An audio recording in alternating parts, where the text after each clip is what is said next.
හිතන්න මම අද මගේ වටේ ඉන්න හැම කෙනා ගැනම මෙත් සිතින් මම ගත කරනවා දවසම. මම එයාගේ ගුණය හොයනවා. ගුණය දකින්න මහන්සි ගන්නවා.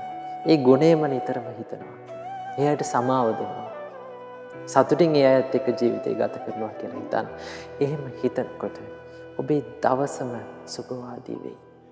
ඔබේ දවස විතරක් නෙමෙයි ඔබේ ජීවිතයම සුන්දර වෙයි.